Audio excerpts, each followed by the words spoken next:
Hi everyone. So in our last presentation session, we started with the concepts of class and objects. So I explained how we can create a class. So as we can see, we wrote a simple program, simple C++ program to find a simple interest using a class called as interest. The class name is interest. So this is a simple program to find simple interest. So class followed by class name you should write. Then these are called as data members. ಈ PTR ಅಂತ ಏನಿದೆ ಇದನ್ನ data members ಅಂತ ಕರಿತೀವಿ. These are called as member functions. Get data, put data, member function. So now main function ಏನು ಬರಿತೀವಿ, it is called as non-member function. So ಆದಷ್ಟು inside this non-member function I should not access the data members. The data members ನಾನು main function ಒಳಗಡೆಯಿಂದ access ಮಾಡಬಾರ್ದು.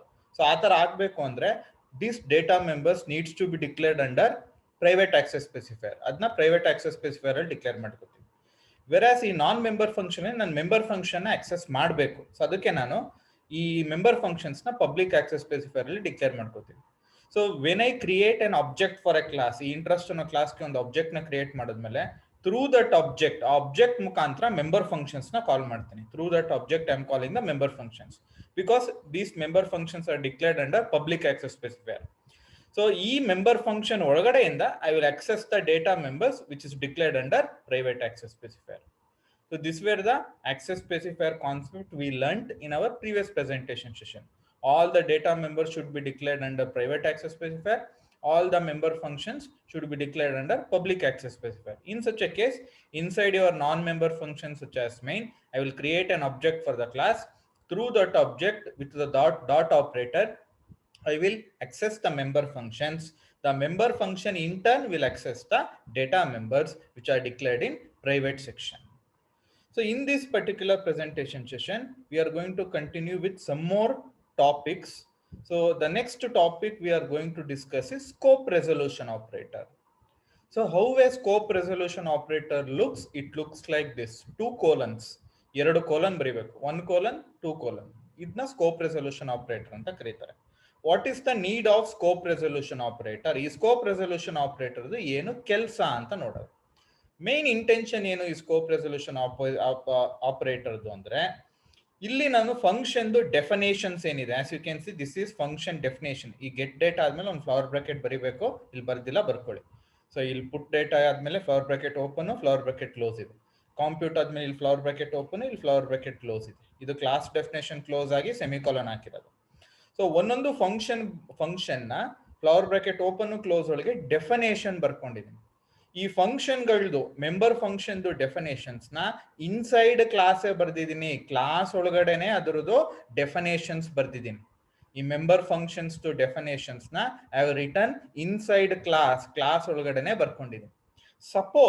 Suppose if I want to write the definitions of this member function outside class, that means ಈ class ಒಳಗಡೆ ಈ member functions ನ ಬರೀ declare ಮಾಡ್ತೀನಿ. I will define those functions outside class ಅಂತ ಅನ್ಕೊಳ್ಳಲ್ಲ. ಕ್ಲಾಸ್ ಡೆಫಿನೇಷನ್ ಮುಗ್ದಾದ್ಮೇಲೆ ಈ ಫಂಕ್ಷನ್ಸ್ ಗಳದ್ದು ಡೆಫಿನೇಷನ್ ಬರೀತೀನಿ. In such a case, I need a special operator. The name of that special operator is called as scope resolution operator anta karitare. Let us see how we can use this scope resolution operator to write the definition of member functions outside class. Suppose if you just declare a function inside a class, then the function definition can be written outside the class using scope resolution operator. So ನಾವು class ಒಳಗೆ ಬರೀ function declaration ಬರ್ದಿರ್ತೀವಿ, class ಇಂದ ಈಚೆ function definition ಬರೀತೀವಿ using scope resolution operator. A C++ program to demonstrate scope resolution operator is as shown below. As you can see, this is the header file which supports cin and cout. Next to class interest, class name ಬಂದು interest, class to definition start ಆಗ್ತಾ ಇದೆ ಇಲ್ಲಿ. So private access specifier under PTR 3 variable ಬರ್ಕೊಂಡಿದ್ದೀನಿ. Public access specifier under 3 member functions ಬರ್ಕೊಂಡಿದ್ದೀನಿ.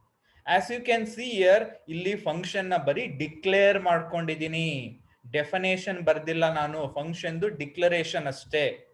So ಇಲ್ಲಿ class definition end ಆಗ್ತಾ ಇದೆ, end ಆದ್ಮೇಲೆ class ಡೆಫಿನೇಷನ್ಗೆ ಒಂದು ಸೆಮಿಕೊಲನ್ ಆಗ್ತಾ ಇದೆ.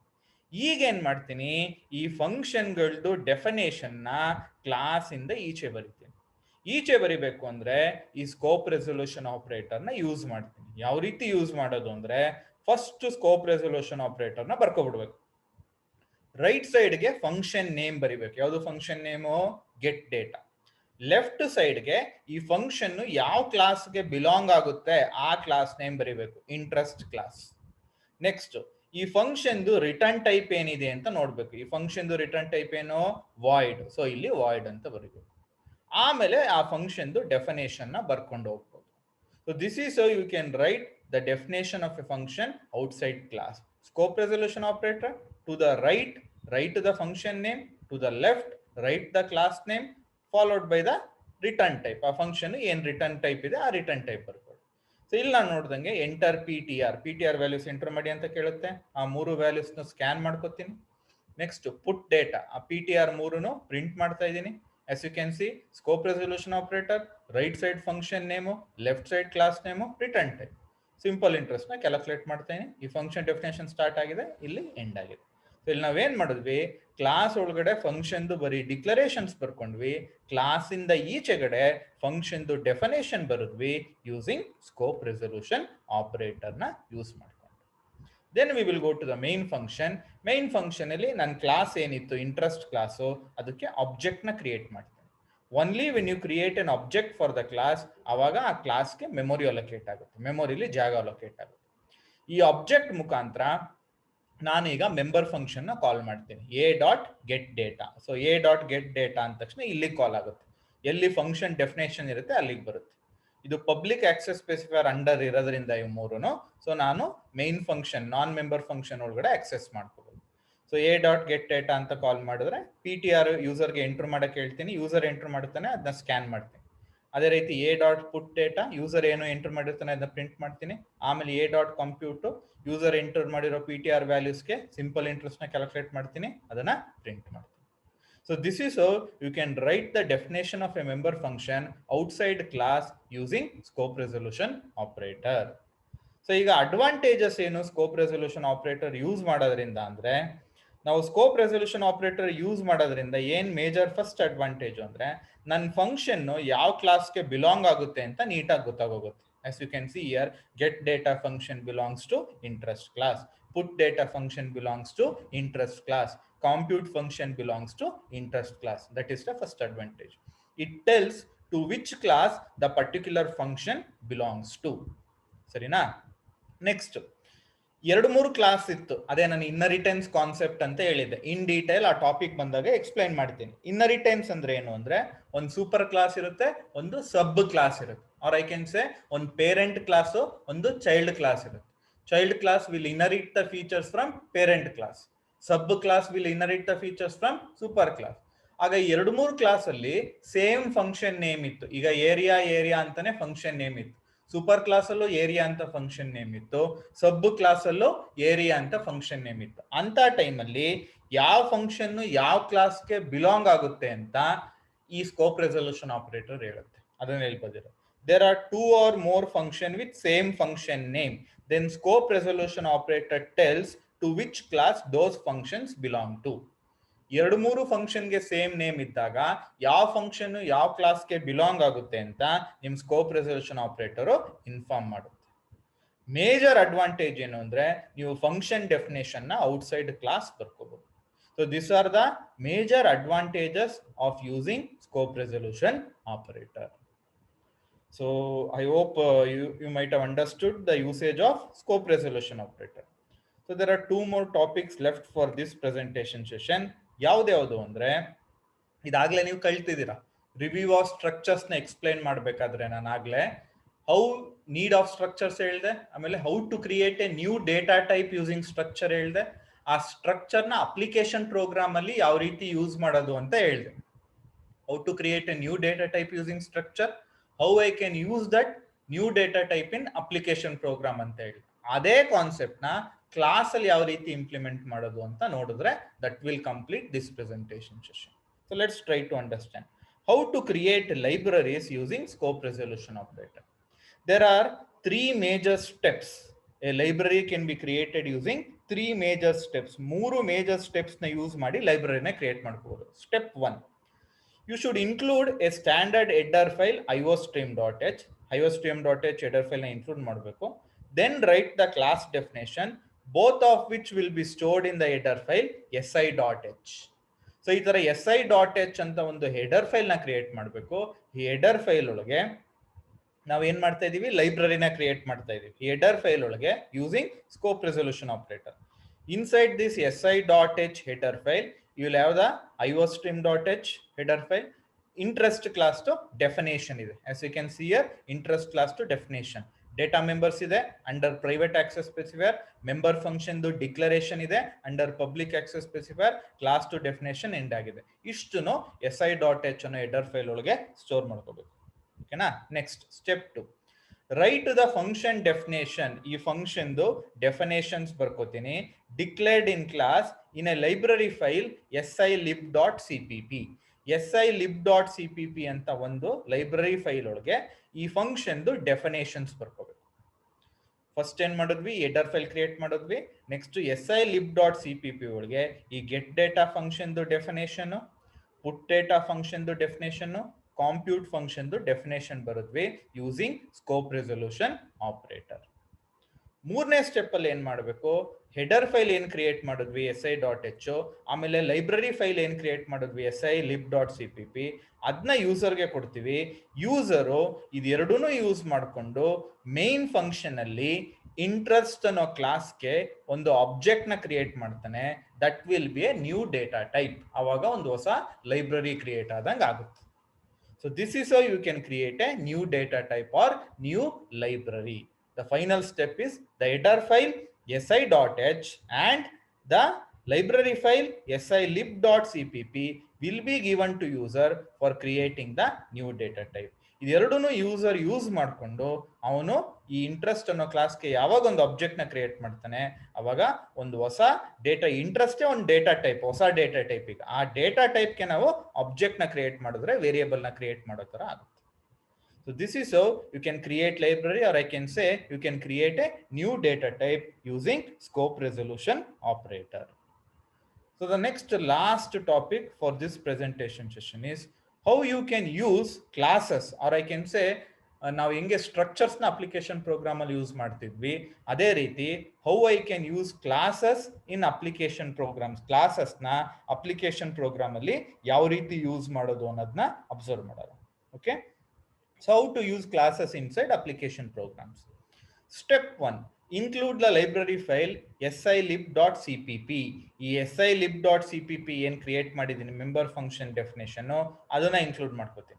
ಆಕ್ಚುಲಿ ಈ silib.cpp ಒಳಗೆ ಈ ಹೆಡರ್ ಫೈಲು ಇನ್ಕ್ಲೂಡ್ ಆಗಿರುತ್ತೆ. ಸೊ ಇಲ್ಲಿ ಬರ್ದಿರ್ತೀನಿ #include silib.h. ನೀವು ಹೆಂಗೆ iostream.h ಬರ್ಕೊಂಡಿದ್ದೀರಾ ಅದೇ ರೀತಿ #include silib.h ಅಂತ ಬರೀತೀನಿ.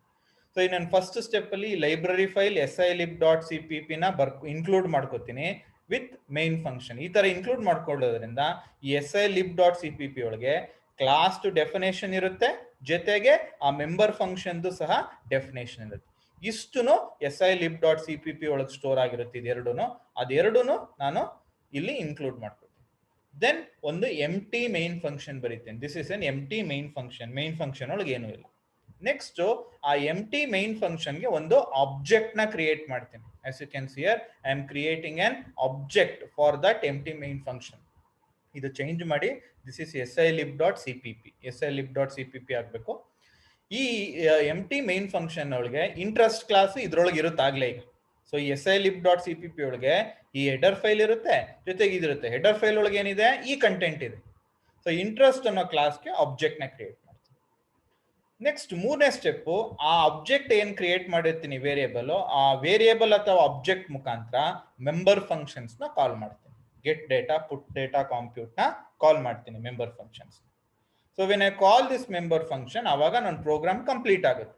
ಸೊ ಅವಾಗ ಪ್ರೋಗ್ರಾಮ್ ನ ಕಂಪೈಲ್ ಮಾಡ್ತೀನಿ. ಎಂಟೈರ್ ಪ್ರೋಗ್ರಾಮ್ ಬರ್ದಂಗಾಯ್ತು. ಸೊ ಈ ತರ ಬರ್ದಂಗಾಯ್ತು, ನನ್ನ ಎಂಟೈರ್ ಪ್ರೋಗ್ರಾಮ್ ಸಿಕ್ತಂಗಾಯ್ತು.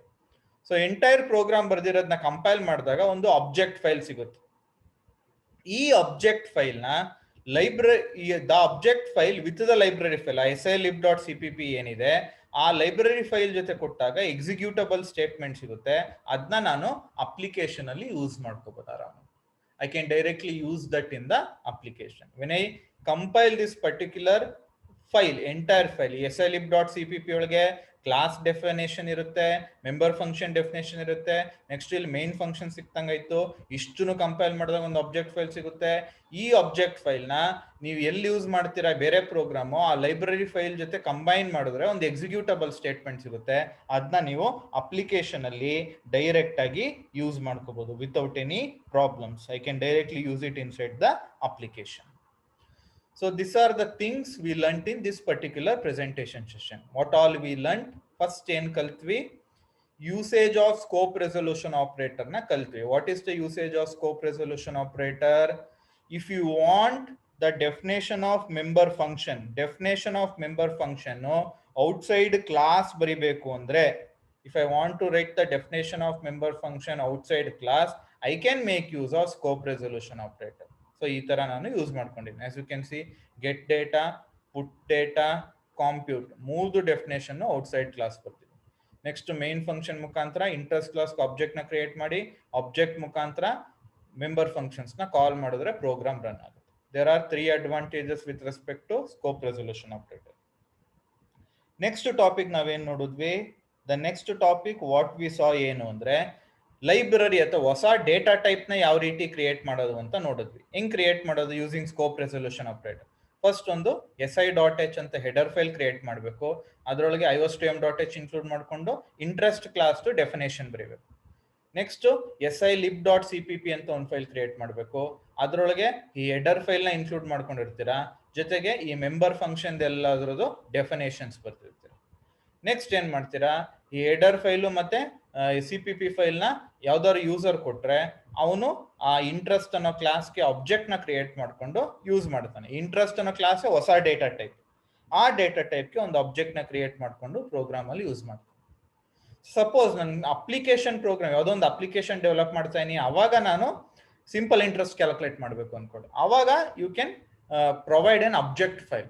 ಆಬ್ಜೆಕ್ಟ್ ಫೈಲ್ ನ ಡೈರೆಕ್ಟ್ ಆಗಿ ನನ್ನ ಪ್ರೋಗ್ರಾಮ್ ಅಲ್ಲಿ ಯೂಸ್ ಮಾಡಿಕೊಂಡು ಐ ಕ್ಯಾನ್ ಆ ಲೈಬ್ರರಿ ಫೈಲ್ ನ ಡೈರೆಕ್ಟ್ ಆಗಿ ಪ್ರೋಗ್ರಾಮ್ ಅಲ್ಲಿ ಯೂಸ್ ಮಾಡಿಕೊಂಡು ನಾನು ಅಪ್ಲಿಕೇಶನ್ ಅಲ್ಲಿ ಇಂಪ್ಲಿಮೆಂಟ್ ಮಾಡ್ಬೋದು. For that what I need to do ಅಂದ್ರೆ, ಈ silib.cpp ನ ಇನ್ಕ್ಲೂಡ್ ಮಾಡ್ಕೋಬೇಕು.